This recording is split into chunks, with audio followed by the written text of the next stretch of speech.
अफजल हम शर्मिंदा हैं, तेरे कातिल जिंदा है। भारत होंगे टुकड़े टुकड़े इंशाअल्लाह इंशाअल्लाह। दूसरे दिन राहुल गांधी उनके साथ जाकर के हाथ से हाथ मिलाकर के खड़े हुए।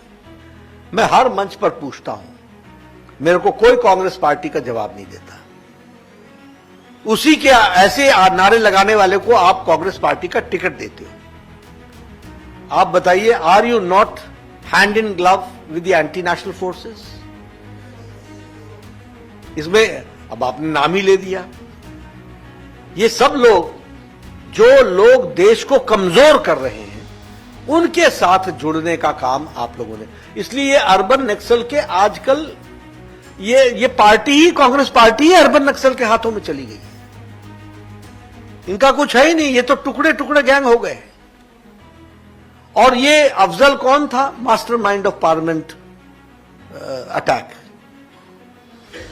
और कातिल कौन हुआ? सुप्रीम कोर्ट का जज, जिसने उसको सजा सुनाई। कातिल कौन हुआ? भारत के उस समय के राष्ट्रपति प्रणब मुखर्जी, जिन्होंने माफी नहीं दी। अफजल हम शर्मिंदा हैं, तेरे कातिल जिंदा है। आप मीनिंग निकालिए। और आज राहुल गांधी जो नेता बनकर के घूमते हैं, उनको इस बात का जवाब देना चाहिए कि नहीं देना चाहिए?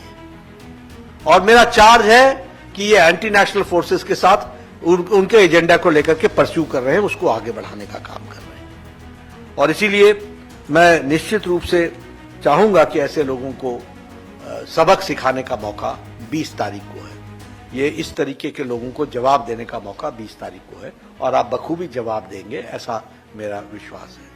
अब उद्धव की बात कर ले लीजिए। जो बाला साहब ठाकरे जो कहते थे कि मैं अपनी पार्टी बंद कर दूंगा लेकिन कांग्रेस के साथ नहीं जाऊंगा, वो आज उस कांग्रेस की गोद में जाके बैठ गए। जिस कारण से लोग ठाकरे जी के डर से मुंबई छोड़ देते थे, आज उन लोगों की गोद में जाकर के ठाकरे जी बैठ गए, उद्धव ठाकरे बैठ गए। ये क्या? और ये is it not a dilution of the ideology? Is it not a deviation from the ideology? ये क्या सत्ता के खातिर इस तरीके के समझौते किए? इन लोगों को भी जवाब देने का मौका 20 तारीख को है।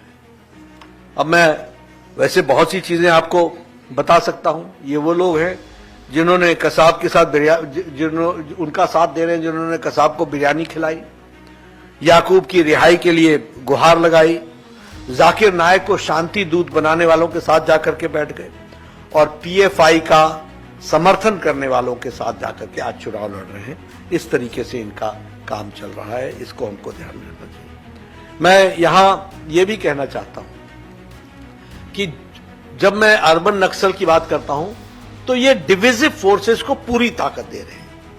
आप बताइए, इनका ये डीके सुरेश एमपी फ्रॉम बैंगलोर, वो क्या कहता है कि साउथ के लोग ज्यादा पैसा देते हैं और वो नॉर्थ में खर्च होता है, इसलिए हम लोगों को समय आने पर हम अलग राष्ट्र बनाने की बात सोचेंगे। एंड नोबडी कंडेम्स, चुप रहते हैं। नासिर राज्यसभा का सदस्य चुना जाता है, खड़गे जी का बड़ा खास है, उसके जीत पर नारे लगते हैं पाकिस्तान जिंदाबाद, और 4 दिन तक 3 दिन तक एक्शन नहीं होता है जब तक हम आवाज नहीं उठाते हैं। उसके बाद उस पर एफआईआर लॉन्च होती है। ये स्यूडो सेकुलरिज्म और ये जिसे अपीजमेंट का कहां तक, और ये एंटी नेशनल फोर्सेस का कहां तक साथ देने वाले हो? आप देख रहे हैं सौगंध टीवी, सौगंध वतन की।